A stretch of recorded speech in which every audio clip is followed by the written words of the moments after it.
Oh, you have one. I poured one. Oh, so he said to just so everybody can hear, and then maybe hand it off to me. Oh, Is it on? Or do I need to is it on? tap it real fast? Yeah, you should be good.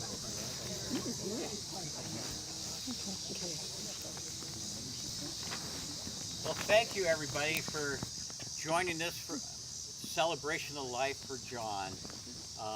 There's been a lot of planning for this, as I've been a part of watching Jan and her sisters and everyone put this all together in this gorgeous backyard. And they did ask for this day too, so I think everything's working great. And we're just here to celebrate Johnny and be a part of, listening to stories and just enjoying the opportunity to talk about him and honor him and also honor Jan.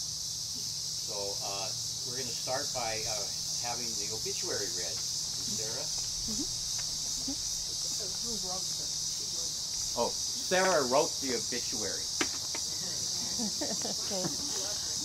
I'd like to just start by saying thank you to everybody for being here today. It means so much to us to see how much John was cared for and loved. So thank you. Yes, sorry. Speak through the microphone. Oh, yeah. Does that help? No. That's just recording, I think. Yeah, of course. Sorry. Anyway, Arthur John Wheeler, from Bermondsey to Billings.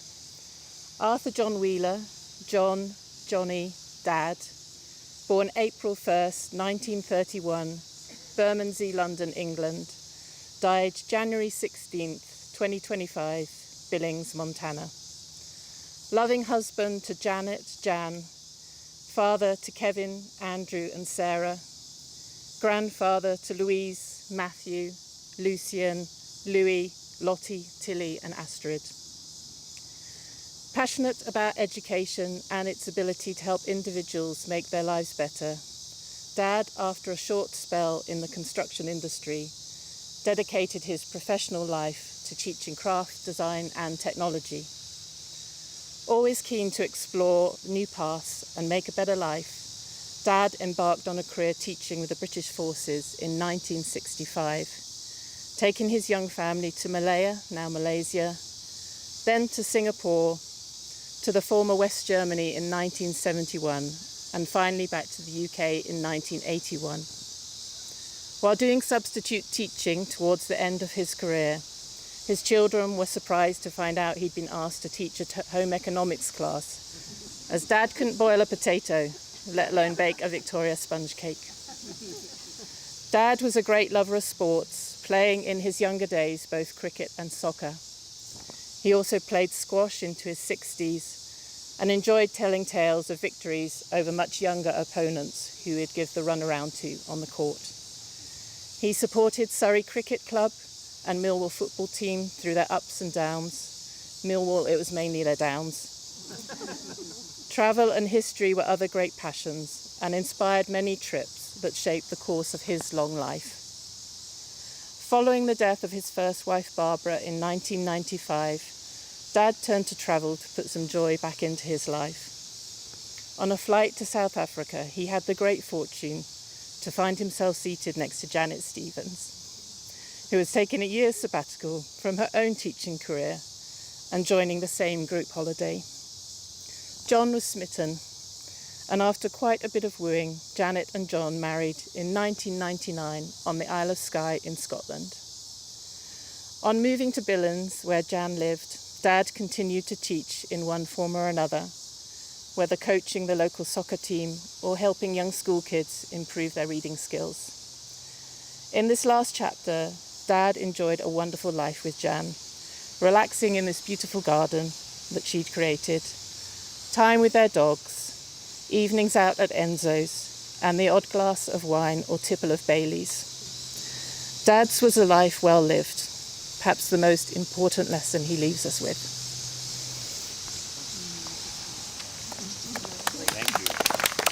Sue-Ann. Thank you. What a beautiful obituary. Sue-Ann, Jan's sister, is going to read a poem.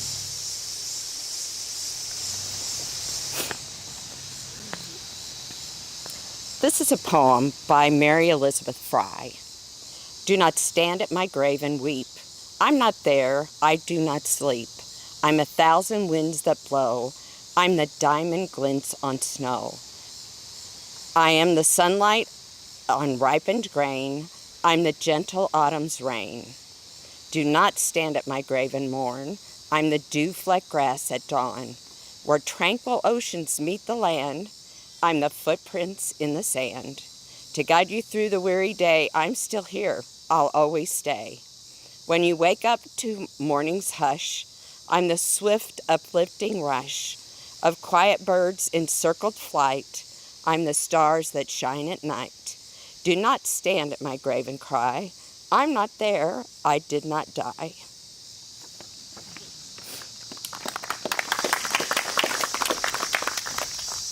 You mean it? Andrew, John's son, has a few words to say and some comments and things to read that people have written about John over the years. So. Yeah. Okay. Well, thank you. Yeah.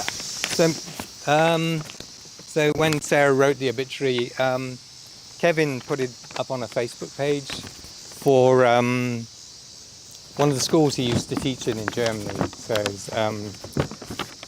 old pupils and teachers from the school. So this was the Windsor Boys School. This is the last school he taught in Germany, and it's the one he taught in the longest. And I think it's probably the one he really loved the most. That was the time when he that he enjoyed most in his teaching. Yeah, so it was really amazing to see all these responses come back and how much people still remembered him and how much how much affection there was for him. I mean, the thing you have to really know about this school is it was a boarding school, so children would be or the parents of children would be stationed all over Germany on different bases, and they couldn't have schools everywhere, so this is a secondary school. They would send their children to the school, so they stayed there they boarded there, so 30 odd weeks in the year they would be there, and they'd be away from home, and so the teachers were not only teaching them, they were giving them, they were their substitute parents really. And so clearly some of them still remember him and have good memories of them. I'm not going to read all of them, but I'm just going to pick out a few. So here's Ian Highland. Oh dear, this is sad here, but my goodness, what a life. I was in Edinburgh, 73 to 75. Edinburgh was one of the houses, so there were dorm houses. The school was divided into several dormitory houses, which all had the names of royal residences. That's where the similarity with royal residences ended, with just in the name. It was a pretty austere kind of place.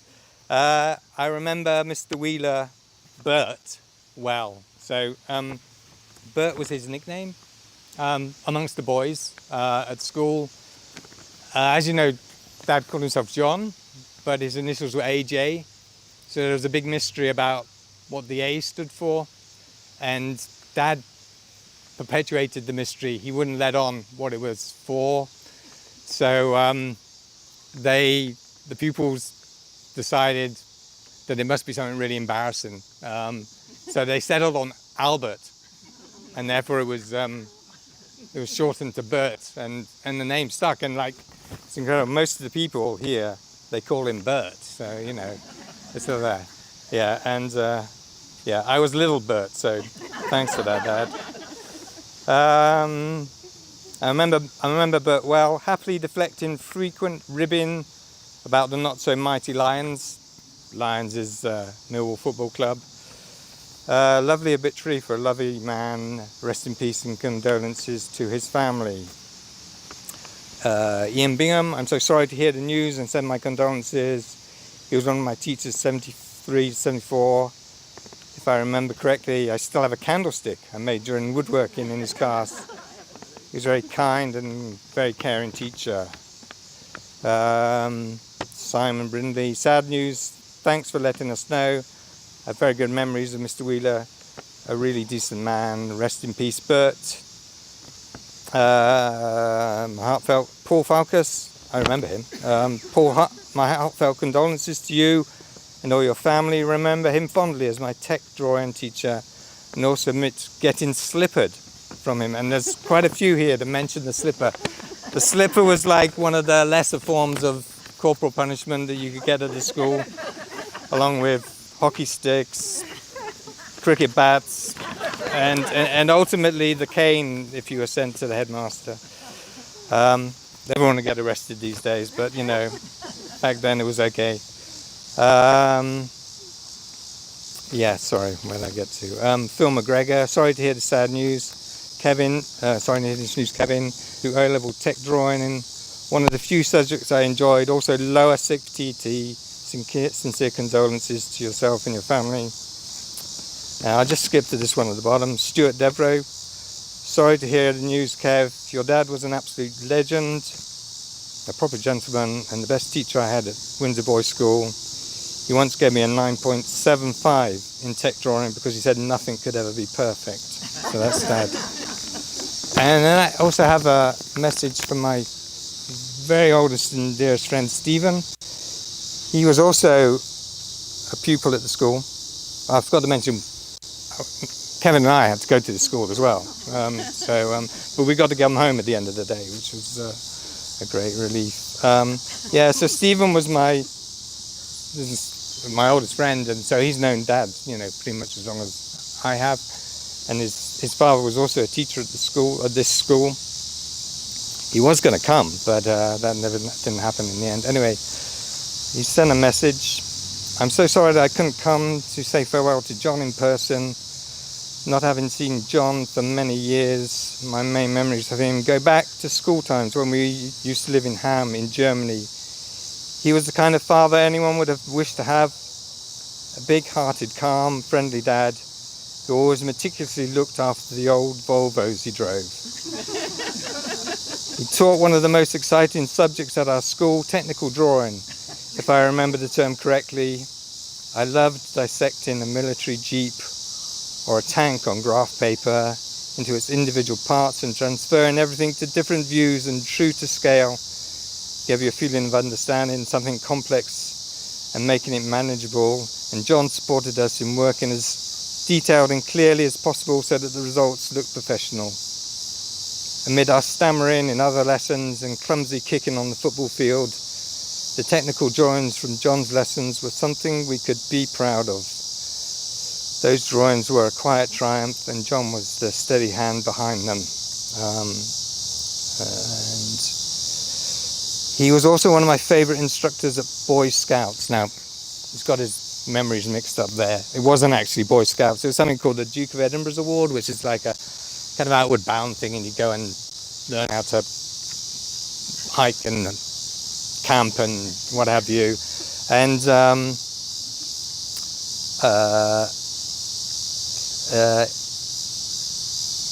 he never came across as authoritarian, even though he could be strict, and I believe he nominated me for the Spoonbenders Award. So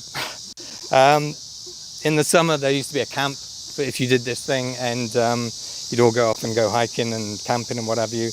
And then at the end of the week there'd be awards like, you know, best map reader or best bivouac maker or whatever, and there was also the award for the kid who messed up the most, and that was the Spoonbenders Award, which was a bent spoon in a block of wood, as I remember.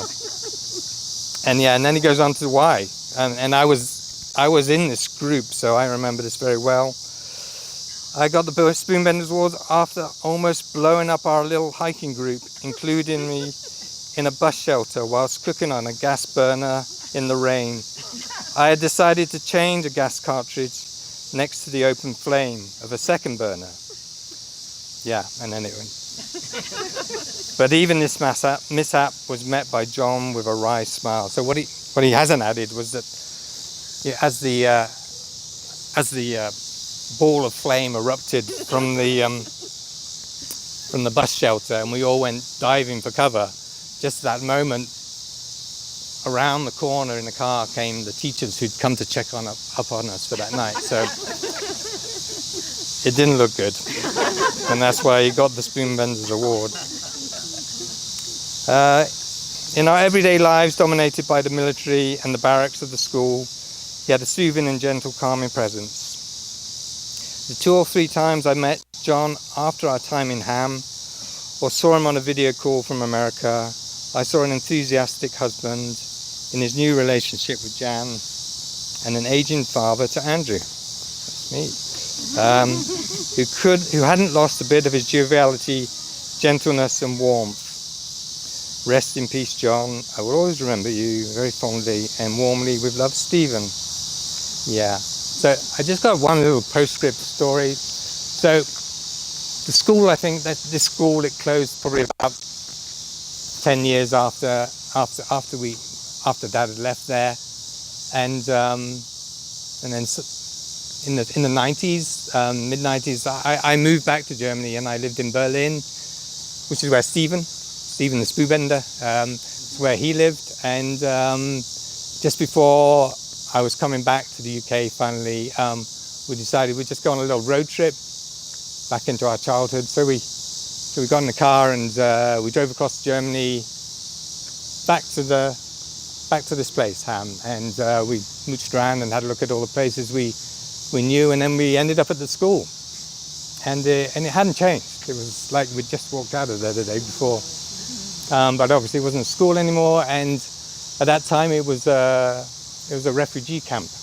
because it was the time of the Yugoslavian civil war, so there were refugees there, and no one stopped us. We just walked in and we walked around and looked at all the buildings and everything, and it was quite a, I don't know, it was a sort of quite melancholy experience. And in the end, we went into the school chapel, and we just sat there and had a quiet moment.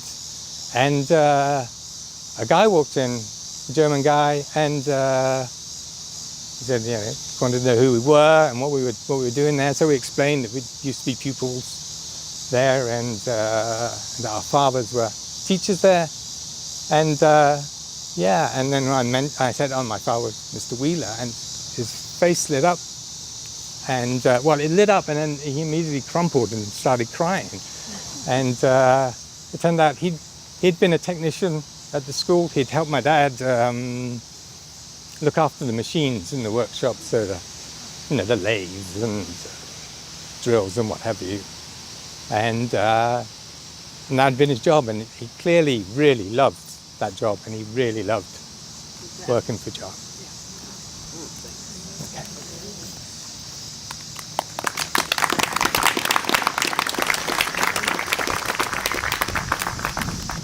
I did forget to tell people to silence their cell phones. that was my bad. Remember that. But we have Jan. She would like to say a few words. And so come on up, Jan. Microphone. Microphone. Of the table. The fuzzy thing right there.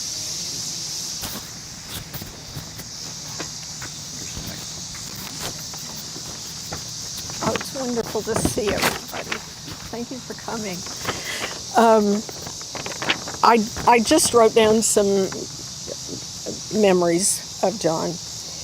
He quite literally walked into my life on a walking holiday that began on a long plane ride to South Africa. And then we had 3 weeks of walking together and starting to become friends. We realized we had a lot in common, from our education backgrounds to our love of travel and history. And more importantly, we both came from loving families with very strong bonds. From our first walk, things slowly, steadily grew, and 2 years later, we were married on after another long-distance walk in Scotland. Part of what fascinated me about John was his incredible background. Growing up in London during the Blitz, I think those experiences sparked his lifelong love of history. He carried those experiences with him his whole life, often remarking that the smell of burning wood took him right back to the London bombing and the burning docks. He also appreciated our travels and special times, saying, "This is a long way from London's Cherry Garden Pier." Or, "If my old mum could see me now." When John moved to the U.S. after we married, we promised to go back every year to see his children, grandchildren, and friends in England. Those visits were full of things he loved: the National Trust houses, beautiful gardens, and most especially the Imperial War Museum, where we were regulars. Once he was settled here, John gave a lot to the community. He coached soccer for many years and prepared for each practice with a lesson plan. You just couldn't take the teacher out of the man. He loved our tutoring time at Central Heights and Newman schools. The kids not only gained from his help, but they loved his accent and his sense of humor. He brought me tea in bed almost every morning, and often said something that made me giggle at night right before we went to sleep. I often said I wouldn't want him to have to choose between our dogs and me. He never missed their bedtime treat with a special made-up jingle that he did. And he sneaked them forbidden treats from the table all the time. The dogs adored him, and the feeling was mutual. You know, babies and toddlers always lit up around John, too. Something maybe about the twinkle in his eye. In his wobbly old age, John still gave me joy and made me feel loved. Until the end of our days together, I enjoyed the humbling privilege of making sure he felt respected and deeply valued. It was a wonderful 25 years, a life walked together with humor, warmth, and love at every step. I was very blessed.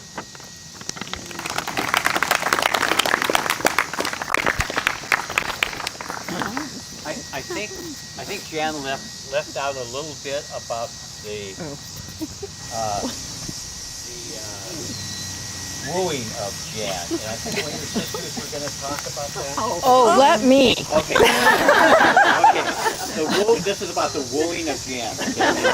And this is Sister Paula. Paula. Yes. The 6-month Texas. Yes, that's right. Keep her in line in Texas. Yes, we heard about John right away, that he had been smitten with her, and we heard very, very often that she said, "No, I'm not going to marry you. I'm happy being single. I don't cook. I belch loudly." She told him all of the things, and he still would, about, I don't know how much later, she would say, "He still wants me to marry him," and it's still. So she brought the sisters over to meet him, and we were threatened within an inch of our lives if we weren't really on our best behavior. And then he took us to a pub and wooed us with alcohol. And thought he was wonderful. And that's right. We all just loved him to death. So we said, okay. Well, finally, I told her, I said, this man has gone around the world for you, to the ends of the earth. Marry the guy. And she did. Yeah. Okay, so we're going to have some memory sharing now. And if anybody wants to just stand up, you just speak loud and share a memory you have about John or a moment, that would be awesome. Well, I was going to say, if they want to pass that mic around. Oh, yeah, I can. Right. I can do that. Yeah. Martha, can you pass the mic around? Can you do that? Want me to? Yeah, sure. I have the tiny bit. Oh, there are so many memories. And this is Sister Lynn. Sister Lynn. So many memories. I think of snippets all the time, but one of the things that really stands out is the four of us, and our husbands, especially at the beginning, would go on adventures. We would go here and there and everywhere, and I'm waving my arms and you're not going to hear me. But, and it was great fun. And then later, as other trips progressed, the four of us would go, but John would always come too. And it was like, he was so good-natured about, yes, if you want to go over there and go for a 3-mile walk around the flowers, I will sit here calmly and watch the people go by and have a book or a magazine or something. And he was wonderful about being attentive, being supportive. Yes, let's go. It's not a big deal. I can be here. And he was just good man.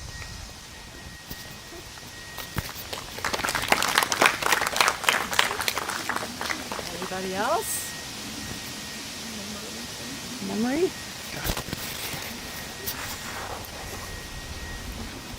Let's see if I can pull this off. Janet and John have got so many flowers in here. It's messed with my allergies. It's making my eyes water. Uncle John, I met Uncle John at it was one of the family get-togethers. They were really big about meeting for the holidays, and I got to meet Uncle John. And You know, speak up, please. Uncle John was he was such a wealth of knowledge and such a worldly experience. I could sit and talk with him about history, and he was a living history book. And like Janet said, he lived what our kids read about as far as being in the war and everything. And he was just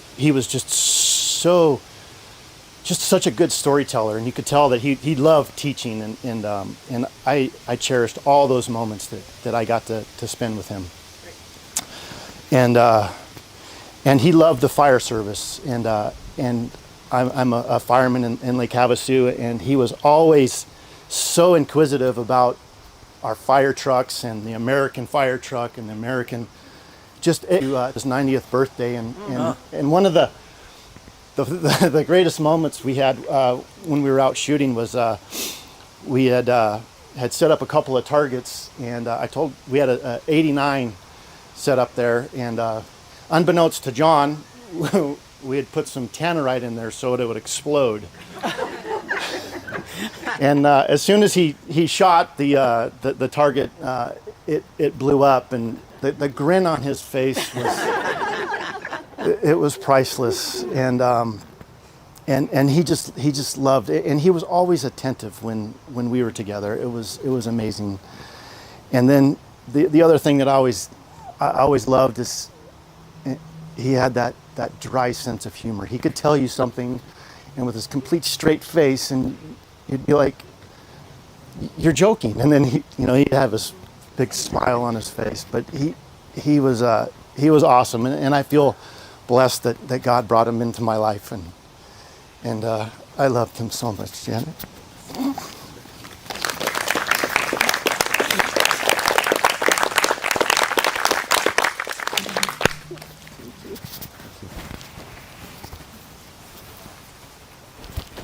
I actually have a funny story to tell. Tom and I, along with our mutual friends Sue and Jan and John, were at Enzo, one of the many times we met them at Enzo for dinner. And it's kind of a noisy restaurant, and where we were seated, it was pretty noisy. We were having trouble. So John's hearing was terrible that night. My husband Tom's hearing was terrible that night. Jan had laryngitis, so she would say something like, "We went to the park the other day," but it came out, "We went to the park the other day." And I'd say, "Tom, Jan said we went to the park." Tom would say to John, "Jan said we went to the park." That's how we did the whole dinner. Excuse me. Can I just stand here? Sure. They just want to get it on the video. Okay. Yeah. Well, we love Jan and John both. Say your name, please. I'm Carol, Jan's friend. And the first thing I remember is I stayed at Jan's house the year she went around the world.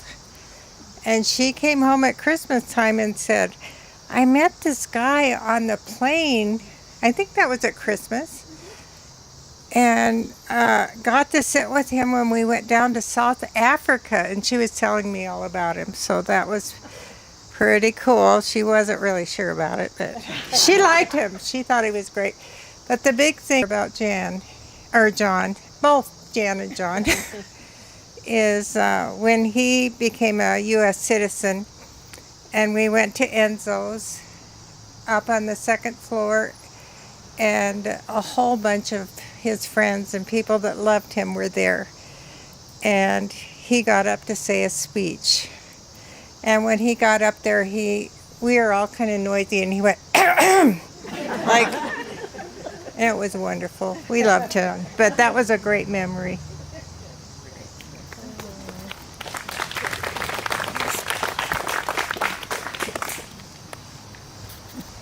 I'm Barb Leniker. I'm a friend of Jan, and then, of course, when John came into the picture, a friend of John. He was kind of my guide for all things English. When I was reading books, it's like, okay, what are chilblains? Or why, if there's a queen, isn't her husband the king? So he was a good authority on all English things. But I remember one time I was celebrating something, and so we were at the Strawberry Festival, and I said, I'm going to buy dessert today. So whatever you want as we go through the little booths, it's on me. So we got something, and then we went to another booth, and John got another dessert. And Jan said, John? I thought it was very funny because I thought, he's a man after my own heart. He always liked his sweets. But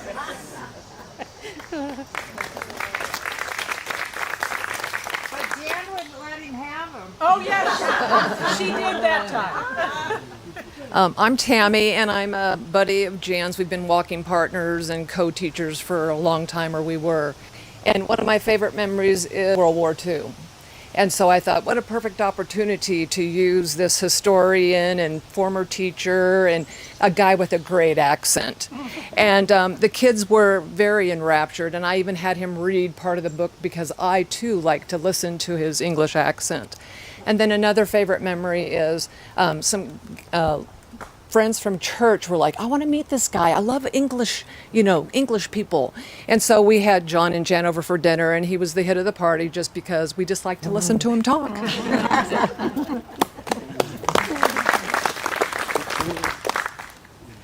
Anybody else?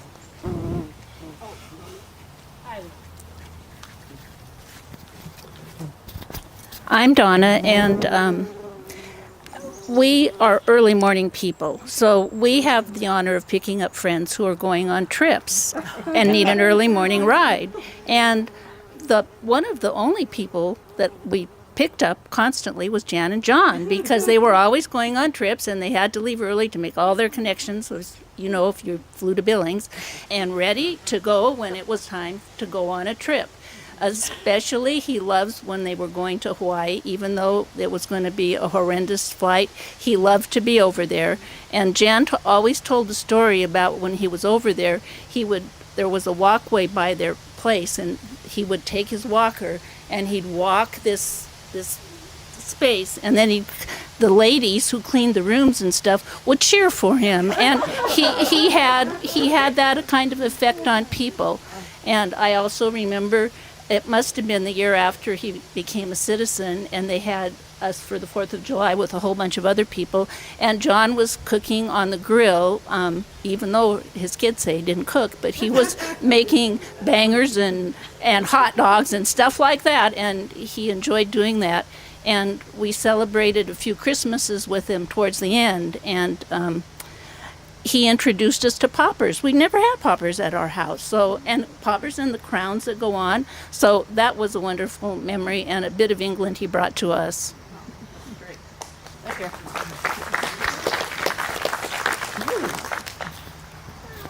I'm Molly. I'm Janet's niece, and I just wanted to share about a trip that we took to Yellowstone with them.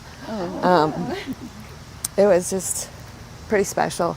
Lots of laughter. Watching those two, you could tell they were in love, and they were just pretty funny. London Bridge is in Lake Havasu now, and John would share about how he used to run across there to go get the paper. And so when he was in Lake Havasu, he went across the London Bridge. So just to do it as a child, and then it's possible.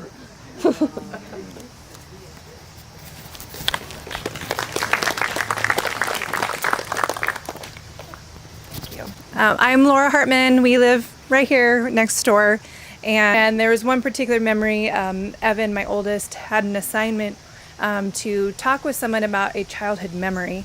And who better to ask than John? And we have this wonderful picture of Evan sitting on the couch next to John with his notebook, taking notes, just asking John about the Blitz. And I mean, there's not many people who can have a memory of that, talking to someone who has living memory of World War II, and it's something I know we'll remember forever. And the boys also loved going in the basement, seeing all of together models, and asking, do you have any extra? Always willing to explain about his models. Huh? Slowly inheriting the models. Yeah, we were slowly inheriting some of the models. In fact, I tell the boys, you have to clean your shelves if you're going to get any more. They just love it, and what a blessing to live next door to you guys. We loved him.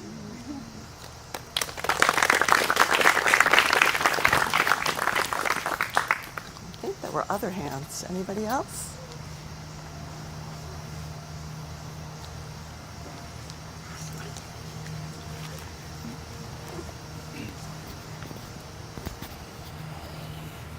Hi, my name's Kirk Suki, and this is my wife Lee, and we're neighbors.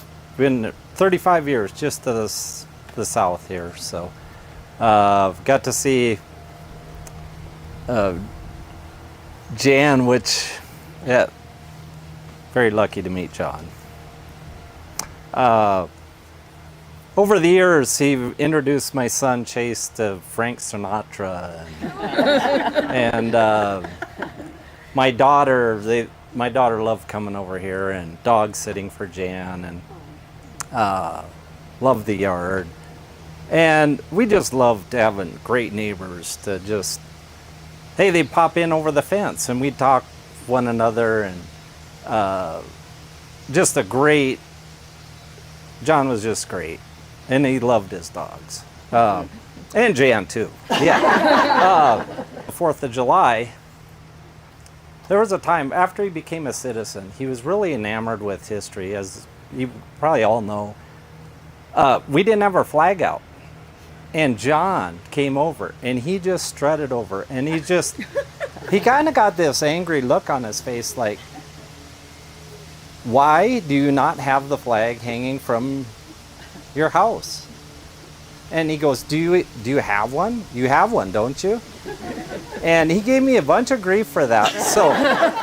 So ever since, I have that flag out, because it's like I didn't want to hear from John after that.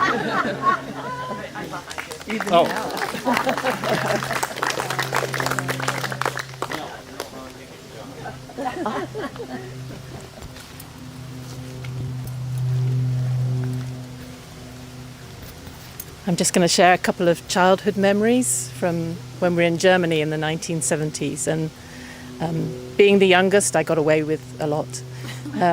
So I really appreciate that. But we had such a wonderful childhood growing up in Germany, and Dad with having all the long holidays. And he was such an adventurer, as I'm sure you've picked up and you know. So during the long summer holidays, he would pack up the car first. We went with a tent, we had a caravan, and he would travel across the whole of Europe and took us to all these wonderful places. Many of them have changed their names, so you remember him driving all the way down through Yugoslavia, down to Greece, and he was not intimidated. He took that all on over the side so he could see what was coming up behind him. And we'd pulled up at this campsite and were just sorting out the caravan, and he asked me to go and get something from the front of the car or something. Been pushed in, and there was this really loud crunching sound, and I thought, geez, I'm going to be in trouble here, and I was like 7 or something, or 6 or 7, because I've just crushed this vital piece of equipment that's going to stop us being hit by all these other vehicles. And somehow I managed to get Kevin and Andrew had the blame for that. Bless you, Dad. I don't know how that happened, but I'm going to take that.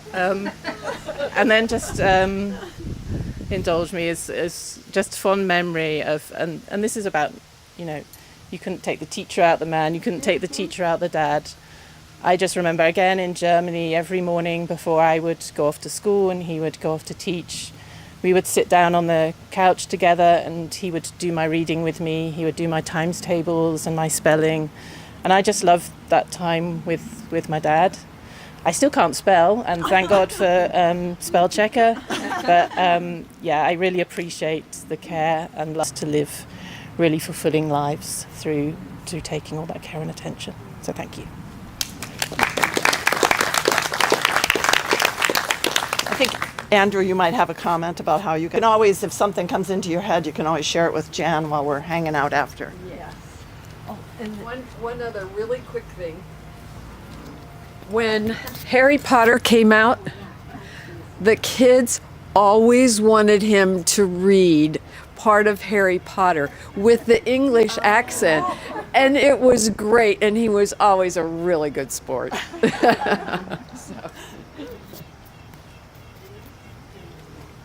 I'm leading this. He's got it handled. Jan, I am not the boss. she's not the boss. You're not the boss of me now. Long time ago, Jan and I traveled together. So we have a video that we'd like everybody to see, and hopefully you can get a good look at it. And afterwards, we're going to put it someplace else so people can see it. Yeah, on the memory table. Yeah, there's a memory table here. So If you can't see it, really. if you have a hard time, it'll be up here. But hopefully, some of you can see it. I can stand up. Yeah. Stand over here. So.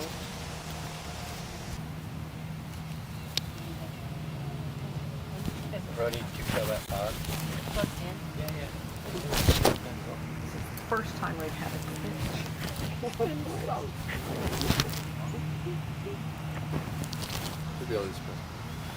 Yeah, just push play. Push play.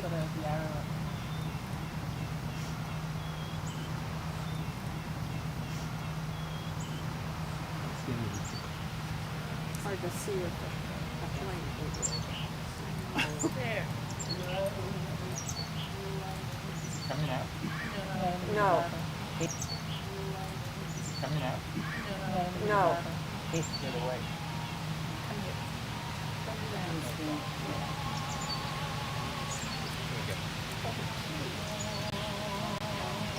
The original Sanskrit version of the Lord's Prayer. Can you hear me back there?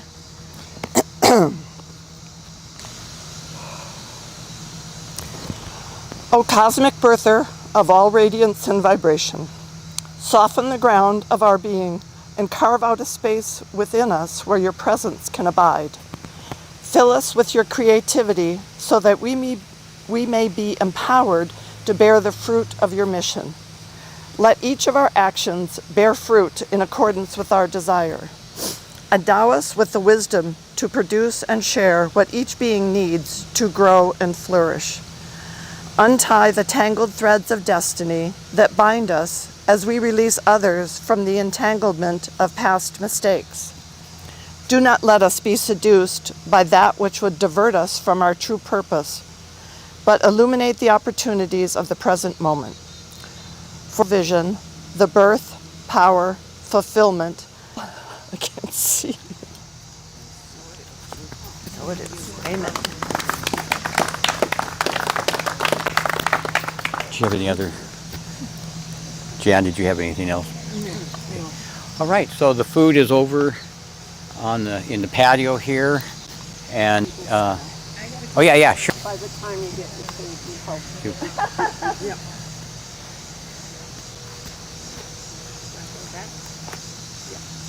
I am a teacher, so I talk loud naturally, Okay, yeah. so may not need this. So when Jan was on her trip, my mom stayed at her house, and then I came back from college, and so I stayed here with her.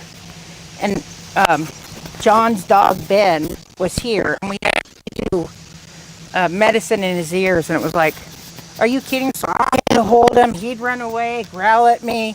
My mom held him, and I put the medicine in. And so we're like, okay, let's just take him to the vet.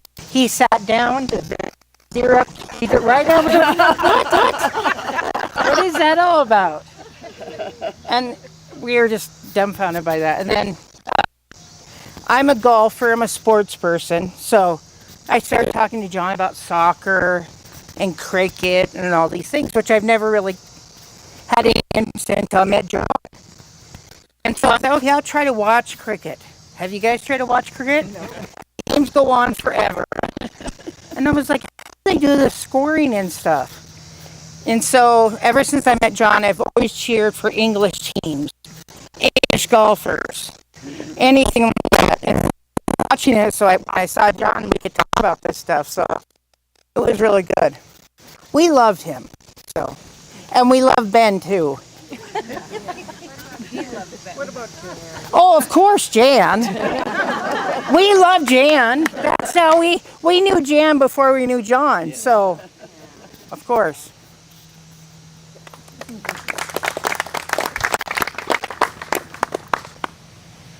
Okay, thank you. Do you need any help with this, moving it or anything? Probably. I don't know where it's going. I'll have to. But the tables are heading for shade. And the food is this way. Over there. Yeah. Right? I know it. I know it. Too embarrassing then?